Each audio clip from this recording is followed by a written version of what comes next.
Mass జాతర కోసం ఒక థియేటర్కి ఆడియన్ రావాలంటే దేనికోసం రమ్మని అడుగుతారు మీరైతే?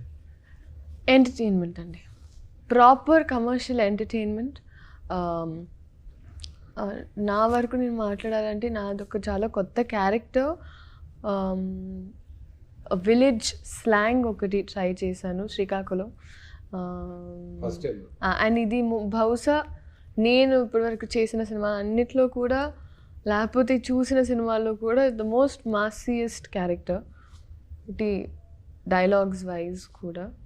సో నాకు నా క్యారెక్టర్కి ఏ రకమైన ఇది లేదు, మేము సేమ్ కాదు. సో చూస్తే తులసిని తులసిలాగే చూడండి, శ్రీలీలలాగే చూడండి. నేను ఒక క్యారెక్టర్ కొత్తగా ఏమైనా ట్రై చేద్దామని ప్రయత్నించాను, సో అలా షాక్ అవ్వకండి అంతే. మీరు చెప్పండి, మాస్ జాతర ఏం చుట్టాక రమ్మంటారు? మాస్ జాతర సినిమా చూడడానికి ప్రతి సినిమాకి ఒక ఎలిమెంట్ ఉంటుంది కదా, మా సినిమాలో ఎలిమెంట్ డెఫినెట్ గా అంటే సినిమాలో సినిమా చూడటానికి రమ్మంటారు.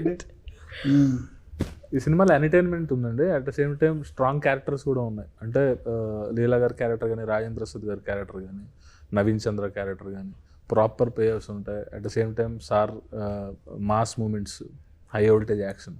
అంటే యాక్షన్ అంటే కొత్త ఐటమ్స్ ఉన్నాయి యాక్షన్లోనే, నాట్ జస్ట్ ఏదో ఫైట్లా కాకుండా కొత్త ఐటమ్స్ బాగుంటుంది, సినిమాలో సర్ప్రైజ్ ఫీల్ అవుతారు. అంటే మాస్ జాతర టైటిల్ పెట్టడానికి హీరో గారు సారే పెట్టారు. అంటే మాస్ జాతర టైటిల్ మాస్ మహారాజ్ కాబట్టి మాస్ జాతర అని పెట్టారా? దీని సినిమా స్టోరీ బ్యాక్గ్రౌండ్ లో ఏమన్నా? జాతరలు కూడా జరుగుతాయి. సినిమా జాతర బ్యాక్డ్రాప్ లో ఉంటుందండి, సెకండ్ హాఫ్ అంతా జాతర బ్యాక్డ్రాప్ లో అవుతుంటుంది. ఊరు జాతర, ఊరు జాతర ఆ బ్యాక్డ్రాప్ లో అవుతుంటుంది.